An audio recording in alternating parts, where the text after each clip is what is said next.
on the side of the RV. Driver's side, yeah. This is where your black and your gray water comes. Black is the toilet, gray is from all the sinks and also the shower. So you connect your hose, you take out this, you connect your hose, and you pull out black first always. Then when it's finished, and you'll tell because there's a clear part, which I'm not going to show you because it's gross, but there's a clear part at the other end that will show you that it's not running anymore.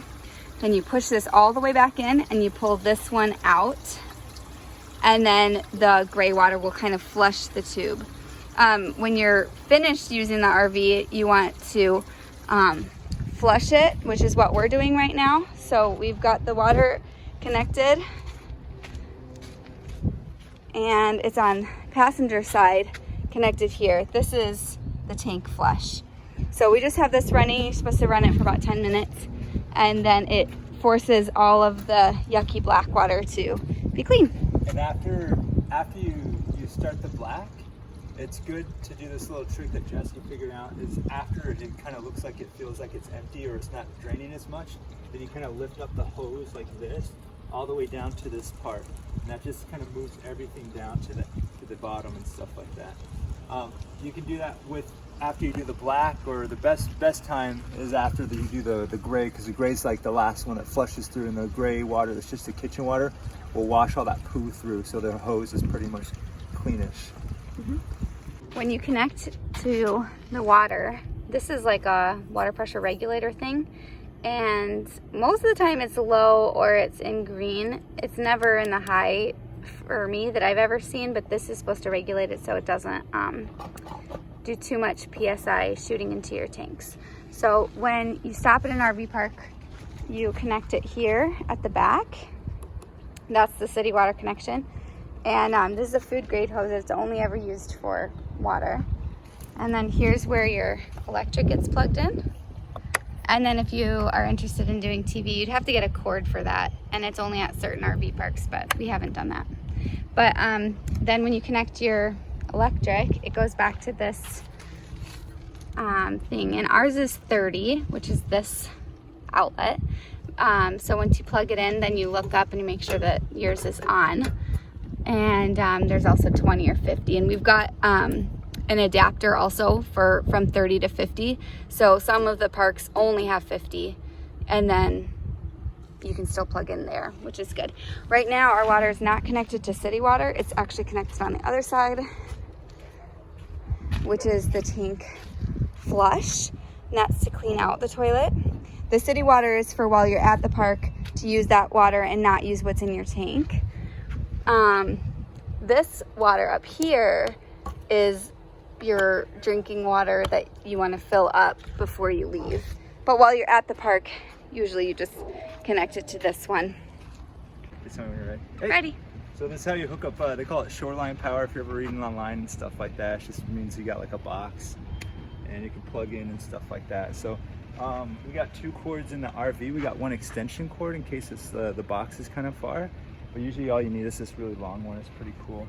Let me show you just in case they have some different connections. So this is what they call a 50 amp. And then you can kind of see the receiver for the 30 amp. Kind of looks like this. All right, so this is what it should connect to. So if you only have the 50 amp connection for like your box and stuff, then you just kind of connect it like this, right? You just push it in all the way, so it's like that if you want to. I'm going to show you over here on the box what it should look like. So I'm going to get under here. So this is going to be your 50 amp. You can kind of see then there's the breaker for the 50 amp. It connects to that. So right now no electricity is coming to it because it's off. Here's the 30 amp. And there's the 30. You can see the 30 there. And people use these outlets just for like other random stuff. So you're going to put it in. You just go ahead and you plug it in all the way like that. Okay. And then after you get it connected to the RV, then you would turn it on. But if you don't need the 50, obviously you just use this 30, right? Same concept. You just come in here, make sure the breaker's off. Okay, let's say off and on, but usually down's off. You just plug it in, make sure it's in nice and good first, all right? Leave it off still, because then you want to come over here, right? There's a screw part. For us, ours is right here. This is where you connect it, and there's this little L1. The L part kind of goes on the bottom. All right, you can see there's an L1 right there. You kind of push it in, and then you anchor it with the screw thing. It's kind of finicky because it's real fine thread, so you just got to find the way it works and make sure you don't cross the threads. And I think it's just like a backup so no one yanks this out on accident and stuff like that. So that's, after it's sturdy, that's it. Then you would come back here, and then you would just go down here to your breaker. You just flick it on, and you'll know if it's on when we'll walk over to the inside of the RV because the microwave turns on. So we'll look over there right now and show you.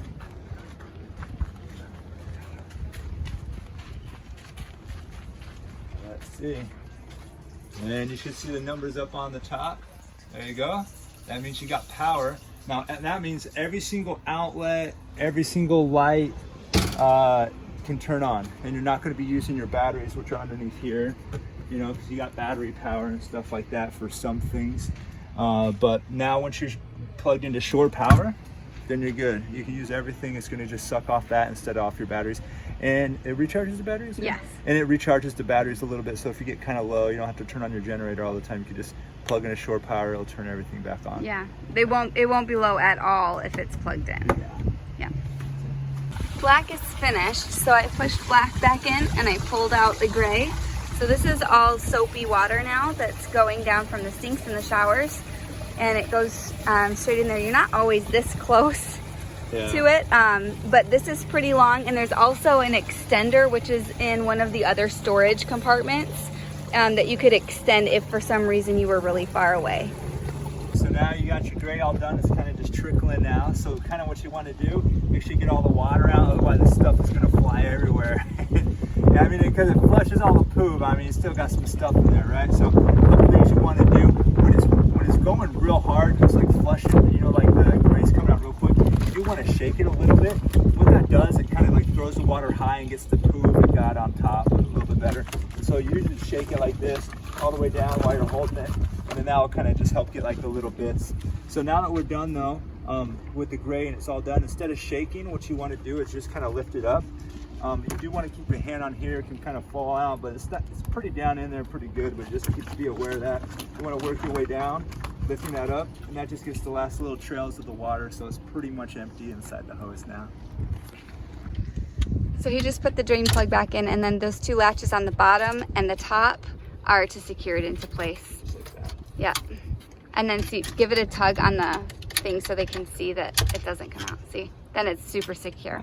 And these two valves are pushed all the way in, so they're blocking anything from coming into the center part anyway.